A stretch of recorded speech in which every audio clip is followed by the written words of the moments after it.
Check, check.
All right. Let's go. Oh, we got a little. I gotta tweak this a little bit. We got a little call in from my good friend Will. Let's see if I can fix this real quick. How's it going today, my friend? I can hear you now. Hear me okay? I think this will work for now. All right. How are you, my friend? Can you hear me? No, I can't hear you. Can you hear me? I can.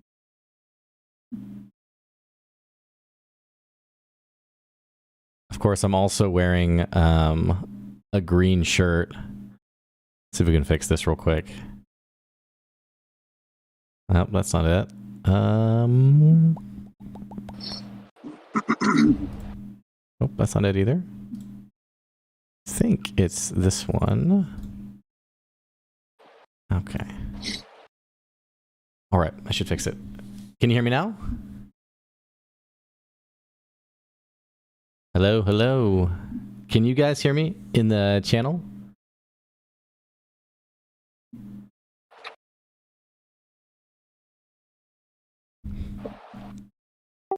I think his audio isn't working super good, or maybe it's me. I don't know. I can only hear you like 3 words every 30 seconds for some reason.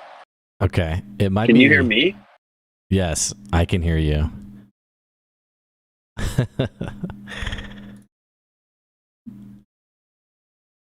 You can hear both of us? Okay, yeah. Okay, so I think it's his internet.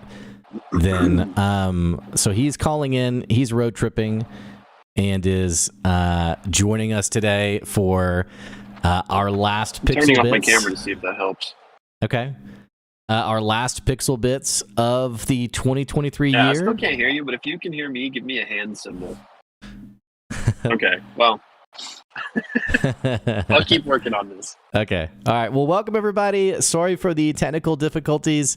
Will has been traveling for his holiday, and so he's calling in just like I did a couple of weeks ago. And then next Friday we'll be back to normal.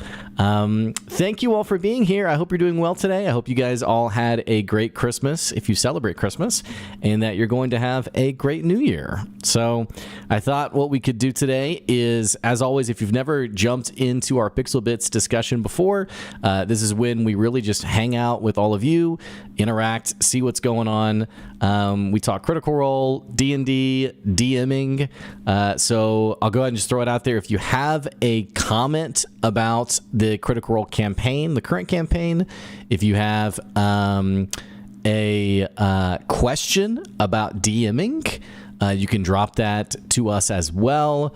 Will has DM'd before. I'm currently DMing 2 campaigns, one of which I've been DMing for about 2.5 years now. We meet every other week, and we're up to I think around session 40 or 45 or something like that. So any questions you have about DMing or what have you, feel free to let us know as well. Well, since I don't have my illustrious co-host, if you have a comment or something you want to drop in chat, we can get the conversation going. But I will say, I did put a question in the channel on your favorite Critical Role campaign, and I cheated and even put an option there on your favorite maybe mini-series. I feel like it'd be cheating to put Calamity, so I just put like a generic, generic message or generic option. Let's see if I can fix. Looks like I'm over here right now. Since his camera's off, let's just go ahead and move over right here. I think that'll work a little bit better. So, like I said, if you're just tuning in, some technical difficulties. Will is traveling, so we are doing the best we can with what we got. So, anyway, wrapping up 2023. If you've been following the channel long term, you've probably seen us grow quite a bit this year. A year ago, the channel had about 1,000 subscribers. In fact, we were celebrating 1,000 subscribers. And as of today, we're just shy of 13,000 subscribers. So thank you, those of you who've been with us for the long journey of a couple of nerds just posting D&D content. Right. And those of you who are newer to our channel, thank you so much for joining us. You know, the whole reason we started this channel was Will and I are just like super nerds. We love nerd stuff, and we just didn't always have people to engage with around it.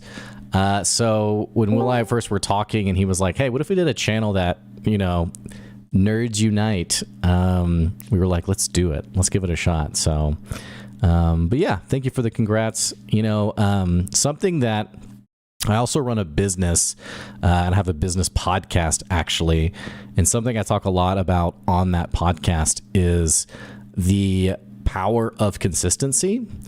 You know, and a lot of us are thinking about, I feel like I'm about to go on like this tangent, right? This inspirational corner with Blake while we wait on Will to tune back in. But, you know, one thing I've really learned about in terms of podcasting is the power of consistency.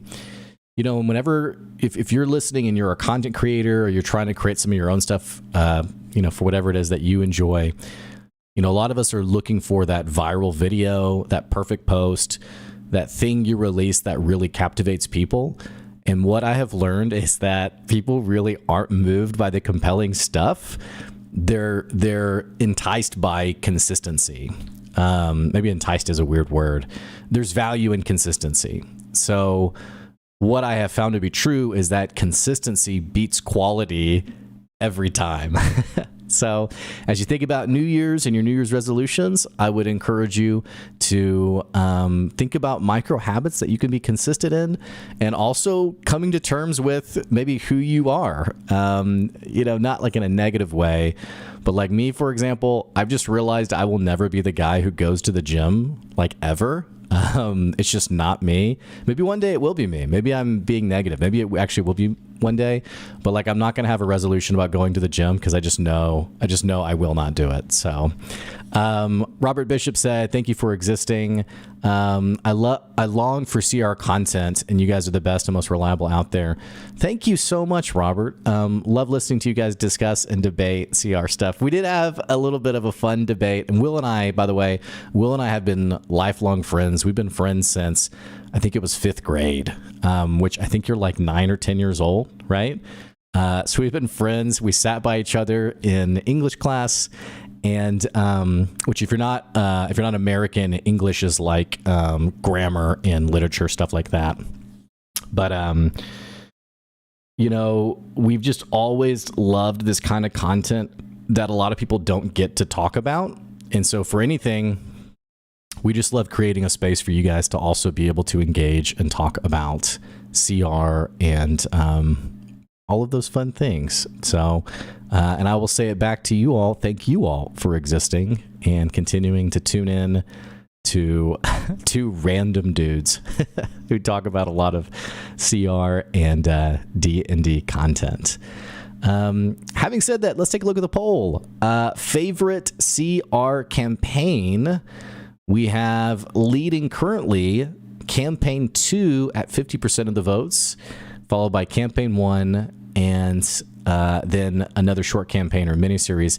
No votes for Campaign 3, which I think is pretty interesting. I've heard a lot of criticism around Campaign 3 from people who are more seasoned in their Critical Role content. For me personally, Campaign 3 is like the first campaign I've really watched from start to where it is currently, I guess. Campaign 1, I've seen maybe 15 episodes. Whenever they go and they deal with Clarota and the Mind Flayers and the Elder Brain, I've listened through that arc. And then campaign 2, I listened to maybe like the first 5 or 6 episodes, so I never actually got into it. But it's interesting, the more seasoned people who don't seem to enjoy campaign 3 as much. You know, one thing Will said in one of our recent videos was that, you know, it's hard to move past your first love, you know, the nostalgia of what brought you into Critical Role. And so, you know, he mentioned that for him, campaign 1 was his favorite. I've seen some other people say, you know, for campaign 2, that campaign 2 was their favorite. You know, and like I said, for me, I'd say campaign 3 is my favorite because it's the only one that I got. But like I said, interestingly, no votes for campaign 3. And if you didn't vote for campaign 3, I'd be curious to know why. You know, what is it that campaign 1 and 2 have had that campaign 3 has not had? Let me know, because I'd be really curious to learn more about that. Like I said, I've really enjoyed campaign 3. My only like criticism, and Will and I have talked about this, and then I was in a discussion. I went out to lunch with a friend of mine who's also a DM, and we were just throwing around kind of like DM. It was like DMing out, I guess. But we were just throwing around ideas around DMing.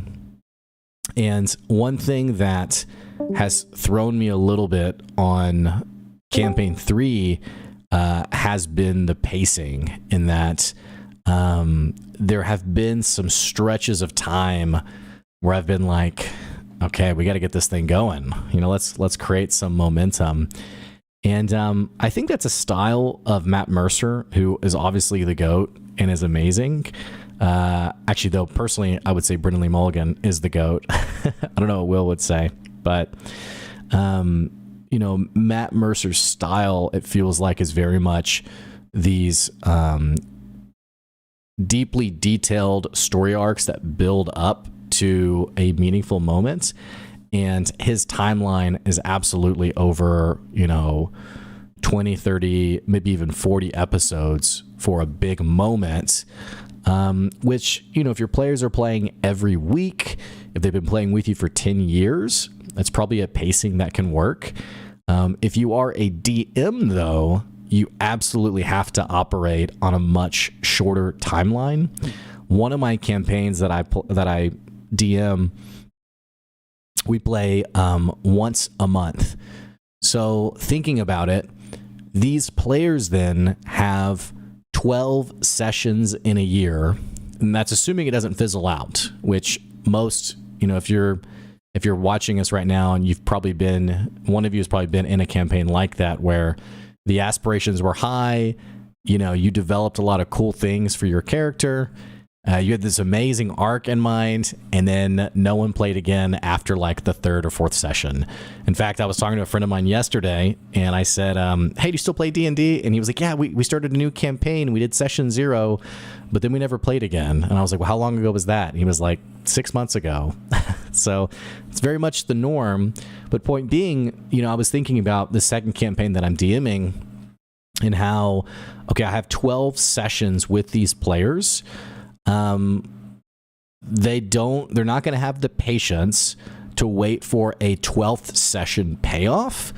I have to absolutely be thinking of my sessions in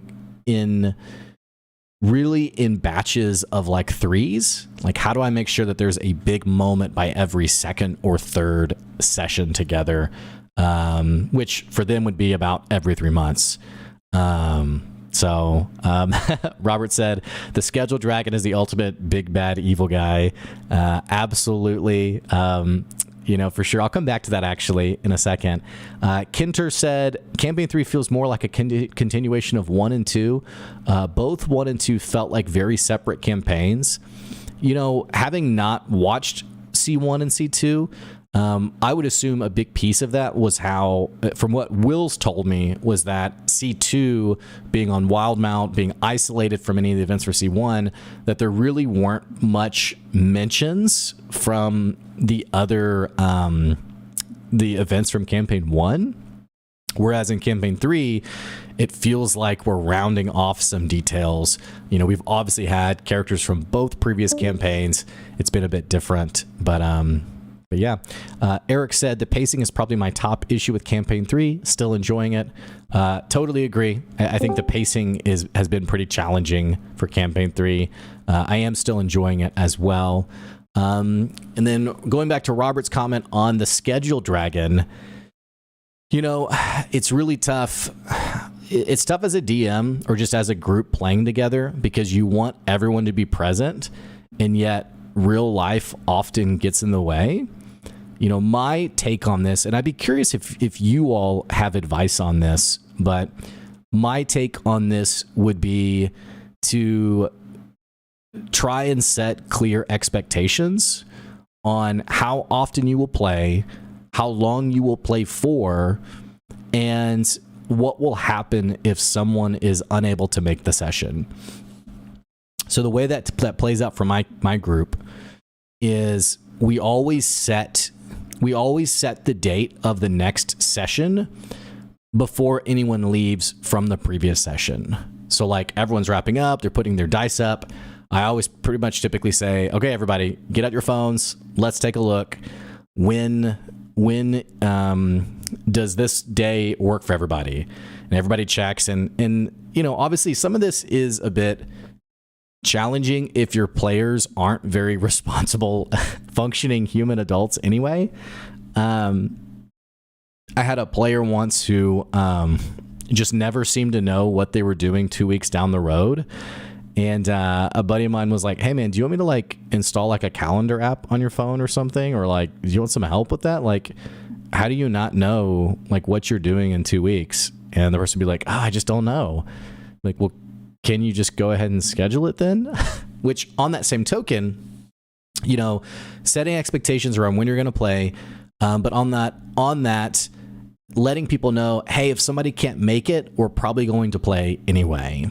So my first campaign, you know, the one that's been playing for 2.5 years, everybody knows that if somebody can't make it, that we just go full steam ahead. You know, hey, we're going to play without that person.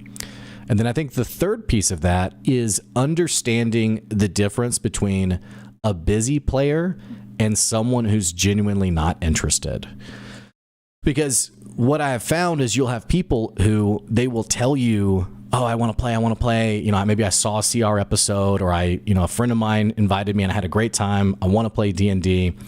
So what I found is that many people love the idea of D&D. They don't necessarily like D&D, if that makes sense.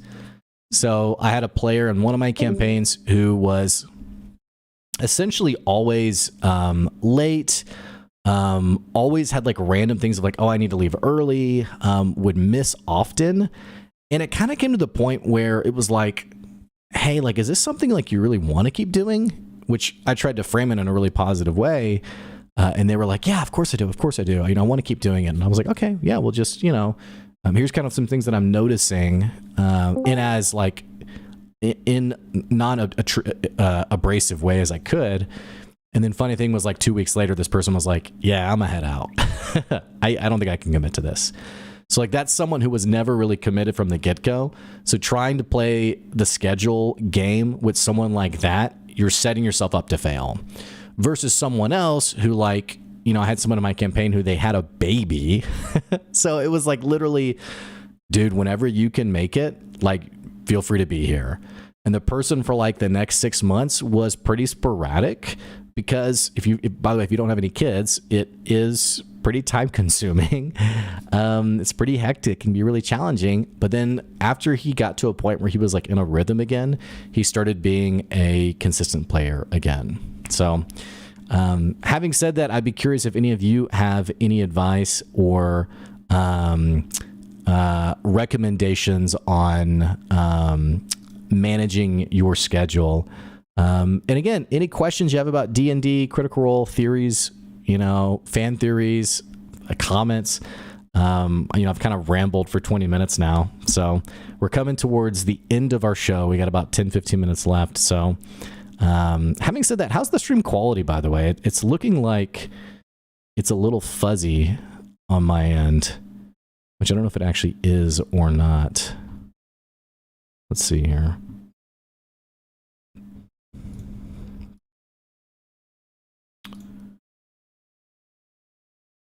Okay, Will wrote in the chat, I can hear you in here, but not in Discord. So we can do like the international call, you know, like where the person's being interviewed on the other side of the world, and they, you know, there's like the long delay, and then they finally respond to it, you know? So, I don't know if we're going to be doing our Sunday Fun Day on Sunday or not. That will be New Year's Eve, which I don't know about you all. I typically will try to like buy a steak or something. I say typically. Actually, I did it last year, and I would like to do it again, but I don't know if I will. So, who knows? A little bit fuzzy, but not terrible. Okay, yeah, I think my internet's being a little wonky today, unfortunately. So, what are you all most excited for the new year? Are you all typically resolution people, or, you know, go with the flow, keep it going, continue on? Like I mentioned, I'm not really super big into resolutions. You know, I try to just accept that I'm not gonna, you know, not set myself up for failure anyway. Will wrote in chat, I hate Discord. This makes absolutely no sense. Yeah, it's too bad. Well, I wanted to ask you about your Steam Deck that you got for Christmas. Will picked up a Steam Deck and did a WoW raid on it last night.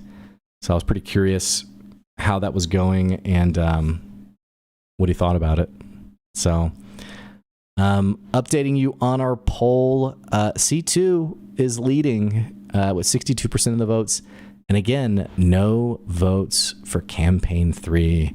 I'm excited to experience Campaign 2 with the animated series, which is pretty much how I've been watching through C1. But excited to see what they do with it. And then honestly, I really want a C3 animated series, but we're probably quite a ways away from that. So Steam Deck went well.